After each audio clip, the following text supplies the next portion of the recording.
Thanks for waiting, guys. The attendance was 16,091. The gate was 1.270, and it's literally a few dollars off from being exactly what we did last year when we were here. Fight of the night, the bonuses were $50,000. Fight of the night is Dodson versus Johnson. Knockout of the night is Pettis, and submission of the night is Bader. They all won 50 grand. Congratulations to those guys. Who's got the first question?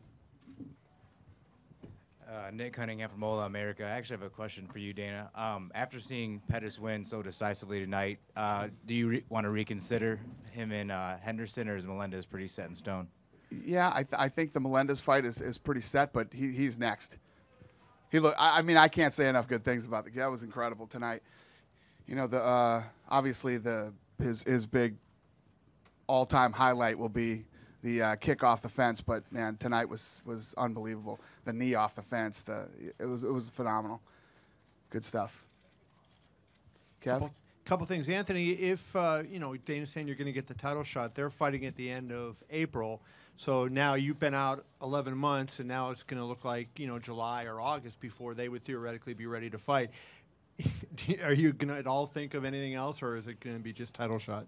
I mean, if it's a guaranteed title shot, man, I'm waiting. I mean, that's what my goals are. I mean, that was my goals this year. If it's next, then, yeah, I'm definitely going to wait, get better, and get what's mine. Before the kick to the liver, was the knee, did you feel like the knee kind of had really hurt him badly? I don't think it hurt him badly, but, I mean, that was affecting him. I was just attacking from all angles, and that was the game plan. Attack from all angles. Don't give him a chance to get off. He's a dangerous guy. If he's coming forward, he's dangerous. So I just had to impose my will, and I think I just had a great performance. Thank you. Question for Glover, too, if I could. What was it like for you, you know, Rampage made a lot about the fact that you wouldn't stand with him. You know, you stood in there for 3 rounds against a guy that fought one of his better fights recently. I saw you pose with his chain around your neck. What was that like to, you know, kind of be in there with a legendary figure? No, it's great, man. Rampage, you know, he's a legend in the sport, and feel great going over there and have that fight with him. I mean, stand up with him and take him down. Did it all, and I feel great about the fight. Was he as hard a hitter as the word had it on the street? He is, man. He is, you know. But you gotta, you know, just gotta keep the speed going. I didn't feel anything, but I knew. I mean, I knew from before the fight. You know, I can't. You know, you don't want to get caught with those punches. Either him or me. You know. And Dana, 2 questions for you. One to start: if this is Rampage's last fight, how are you going to view his UFC tenure? How do I view it? When you look, if assuming this is his last UFC fight. Well, he just walked out right now and screamed, "You're going to miss me," when he was walking out. I said, "I miss you already, buddy."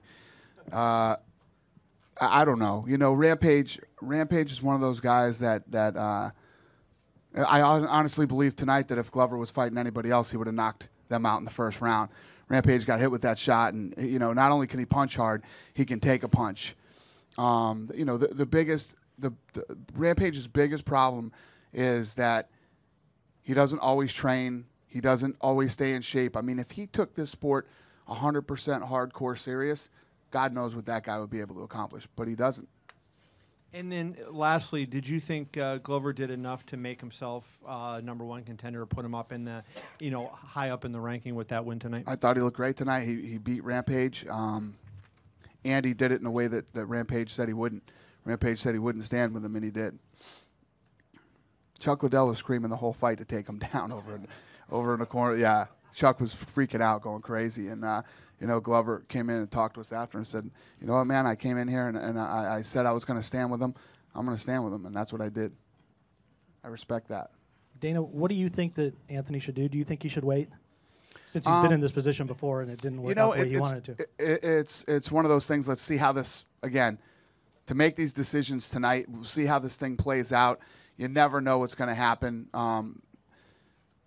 I've seen both go the wrong way, so who knows? Gotcha. And then Demetrius, congrats on the victory. Obviously, did things go the way that you thought they were going to go in this fight? And then secondly, how close was he to having you in serious trouble in the second round? You know, the first couple rounds didn't go the way I wanted to. I wish I could avoid getting dropped twice. But you know, John Dotson's tough. He's a great opponent. I'm glad that I had a tough guy like that to fight. And what was the second question?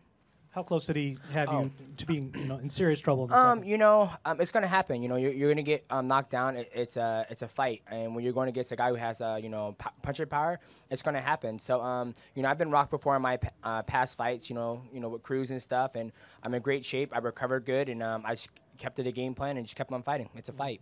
And John, how would you kind of assess your performance tonight? Obviously, it was a great fight, and you get a nice bonus out of it. But I got a bonus? Yes. oh, you weren't here for that, I don't think. No. Congratulations. Yes. That's what I'm saying. Nah, man. I wish I could have finished him in the second round.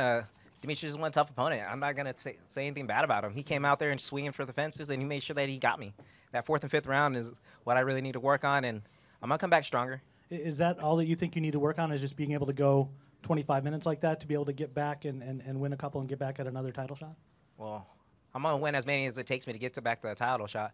Like, I got to make sure I'm prepared to go with those five rounds nonstop. Demetrius had a great game plan. He came out, he took my hardest shots and still came out and came forward. Mm-hmm. Like, my hat's off to him. Like, his camp did a great job to get him ready for me. So. And then, Dana, real quick, keeping on the flyweights here, did this fight go the way you think it should have gone in terms of convincing people that this is a great division, you know, for fans to watch? And I was absolutely confident that this would be the fight. You know, the fights that have happened in the past. First of all, I like the flyweight fights that have happened. I'm sick of hearing it, to be honest with you. Number one. Number two, Demetrius Johnson is so good. You know, and he's got this style where he's so fast, and he'll take you down if he wants to and keep it on his feet if he wants to. He can go wherever he wants to go. Tonight he faced an opponent that was well-rounded, and you know, he got caught with some big shots. He overcame adversity. I mean, he got hit. He got dropped 2 or 3 times in that 2nd or 3rd round. And he proved tonight, you know, and they both proved tonight that nobody should be talking any shit about the flyweights anymore. And real quick for Ricardo, where do you feel like you fit in now?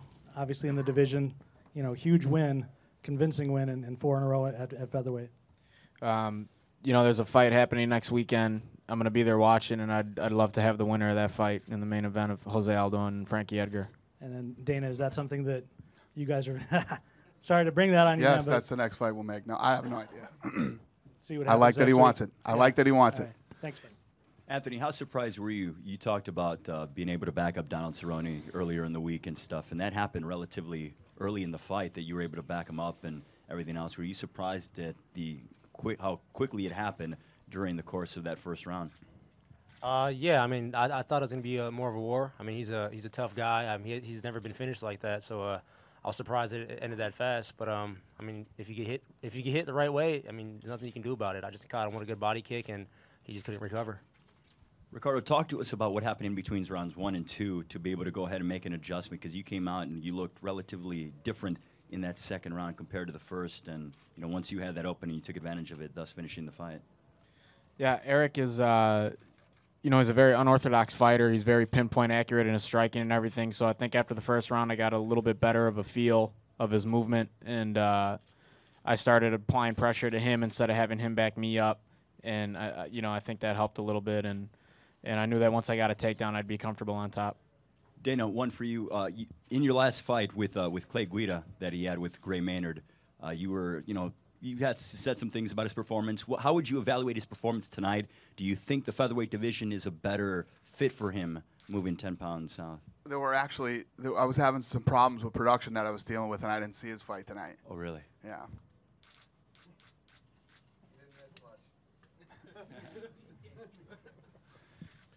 Hey, Clay, you're obviously feeling the effects of the fight right now. So how close do you think that fight was, and what's the future hold for you now? Where are you? Right here. Hey, big guy. No, I feel great, man. Just an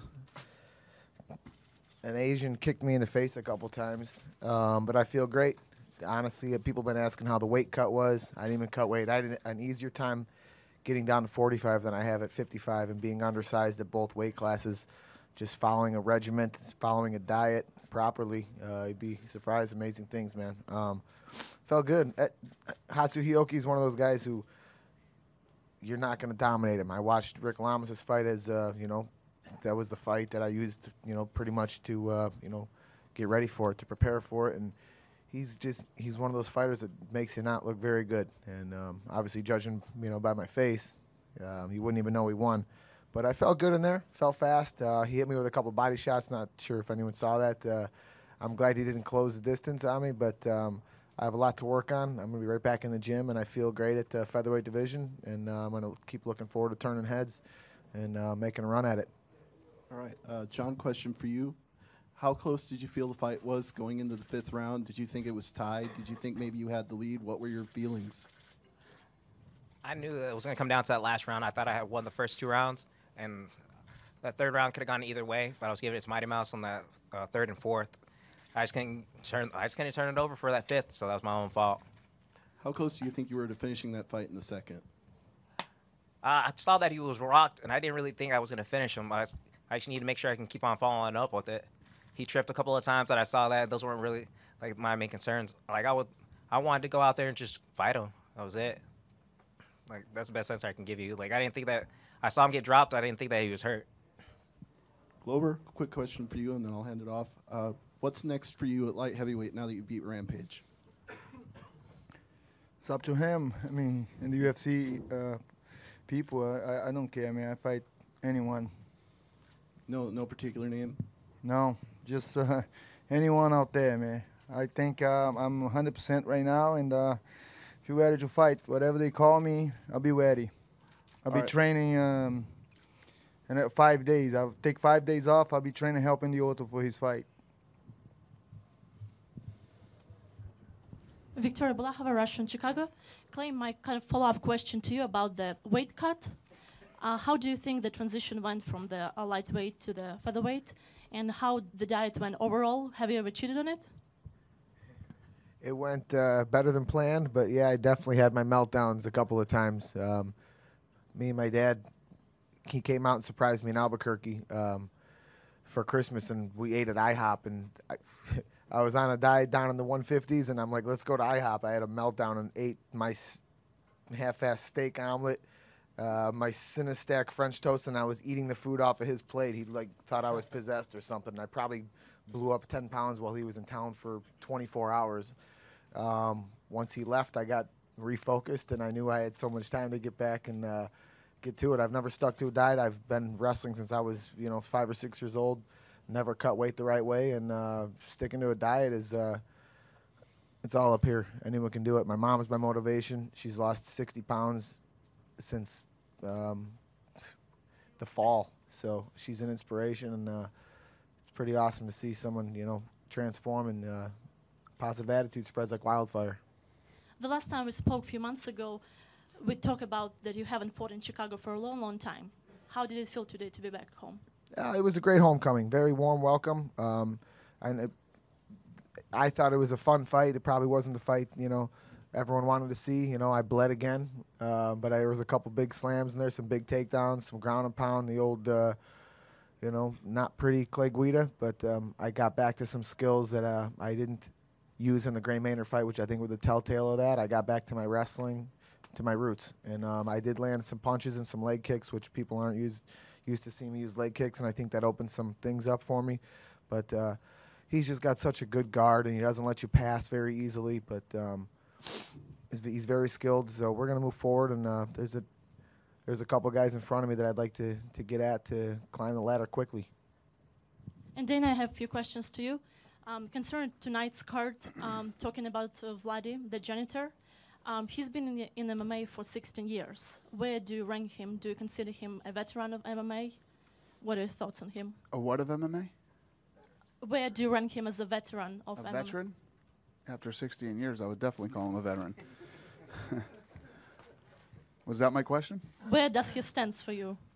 What's that? Where does he stand for you among the veterans in MMA? I love Laddie. He's a great guy. I mean, he's been in this game since we bought the UFC. He was the guy who came in and fought Tito in the worst show we've ever had. But I still like the guy. He's a great guy. I don't know if that's the question you asked me, but. And the last one, a few months ago, you tweeted the big things coming to Russia. Can you a little bit do clarification? Not yet. Thank you. Thank you. My question is for Glover. Glover, before the fight, right? Before the fight with Rampage, you mentioned that you would have liked to really knock him out. You didn't get it, but it was a very good stand-up battle for the most part. Can you give me your thoughts on the fight and despite not getting the finish? I tried though. I tried to knock him out. You know, like I say, I'm gonna stand with him. I'm gonna try to knock him out. Like I always say, you know, people think like, oh, I'm gonna knock him out. I'm gonna knock him out. But you know, I have always say I knew knock Rampage out is a tough thing to do, and I went over there and I tried my best, man. I take him down a couple times. I mean, you can see like I got his back in the first round, and I got the hooks in, and my jiu-jitsu coach was freaking out because I take the hooks out and let him stand up because he was holding my arms, and I was kind of feeling myself there's gonna be a holding over here and me trying to, so I just let's stand up, let's see what's gonna happen, you know. You came into UFC with a lot of attention, a lot of people talking about what you could bring to this division, and this fight was probably obviously your biggest stage. Do you think that this was a fight where the fans finally got a chance to see who Glover Teixeira really is? Definitely, you know, I beat the guys that he's been in the top 10 for how long, you know, and he's the ex-champ, and you know, he's a tough guy, man. Like Dan was saying, he's training hard. He's tough. He's so tough. You know, he hits hard. He can take a hit, and I mean, he put me up there. You know, like I say, I'm ready to fight anyone, and I've been training with the best for a long time, and I have a lot of fights. You know. And for Anthony, before this fight, obviously was a lot of talk, trash talking directed at you as far as not wanting to take this fight. Ducking was a word that was used. And I'm going to ask you, as now that fight's over with, how, I know everyone is important and everyone is satisfying, but is this like extra icing on the cake because of all that took place before this? Oh yeah, man. I was injured for a year, so having a shoulder surgery, I couldn't defend myself. You know, he's calling me out, saying I'm scared to fight him. I'm ducking him, which is never the case. I wouldn't duck anybody. I'm the guy who took the Guida fight when I didn't have to. So I had to make a statement, and I think I made that tonight. I mean, with my performance speaks for itself.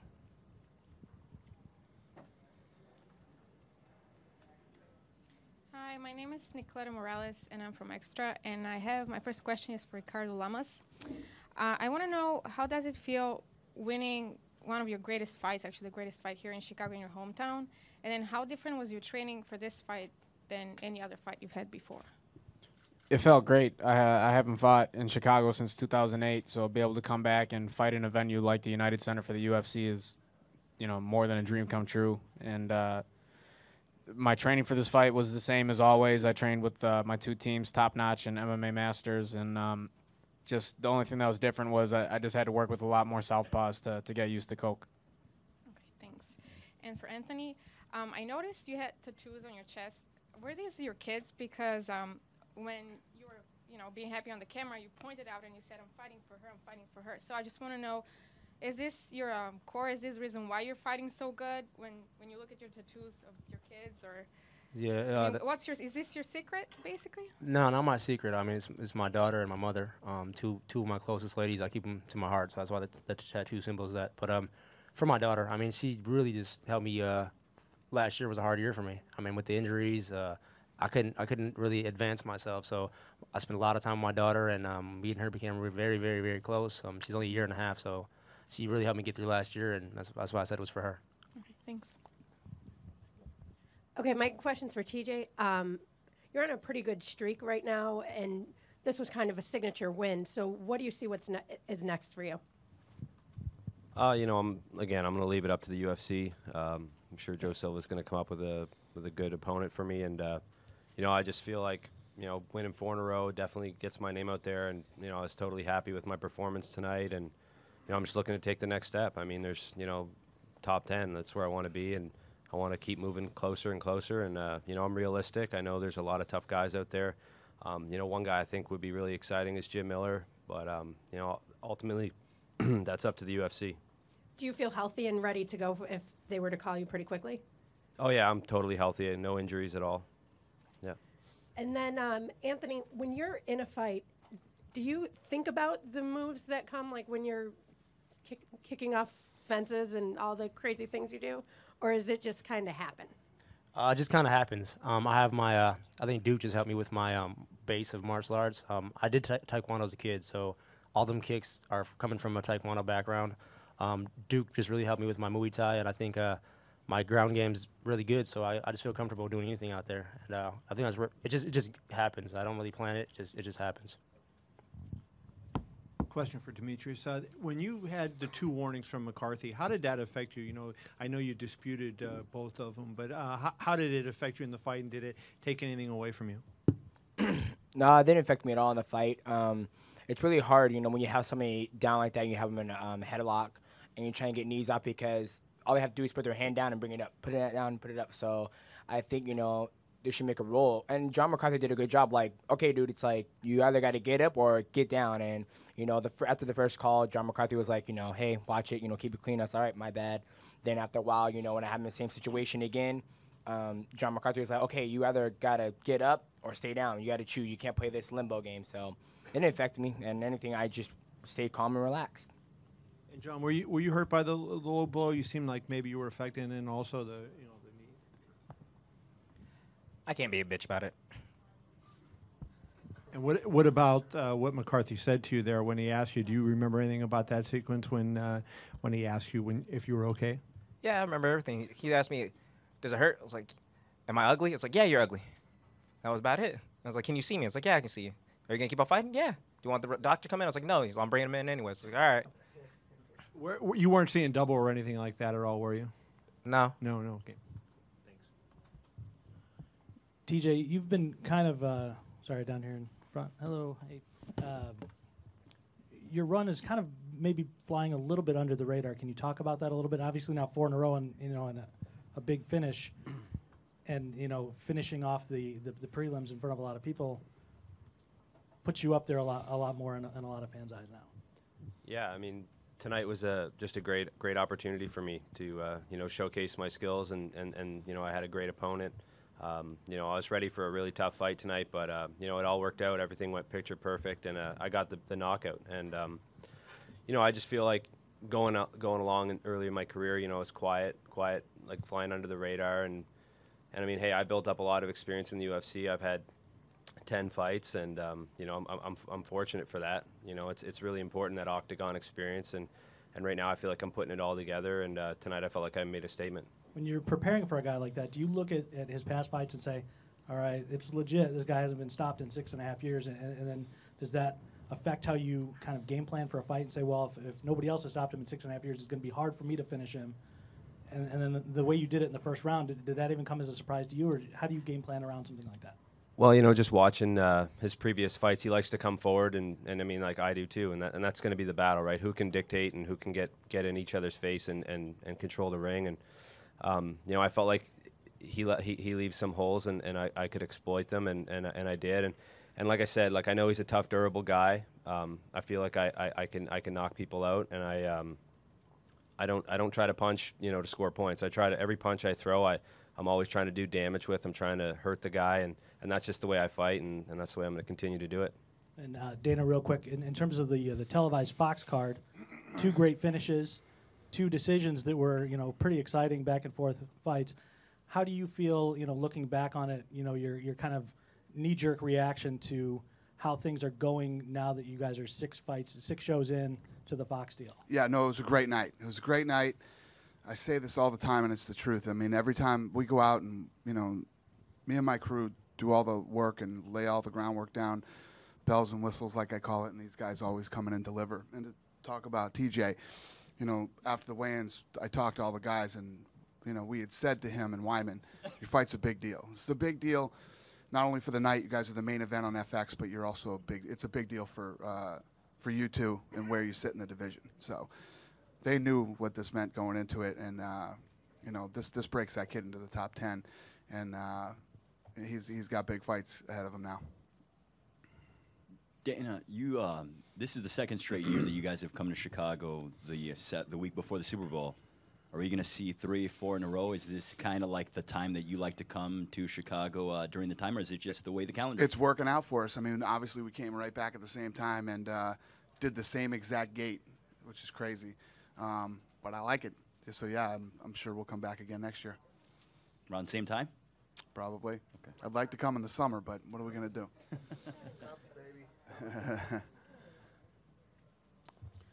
Anthony. Right here? Middle, right down the Okay, middle. Anthony.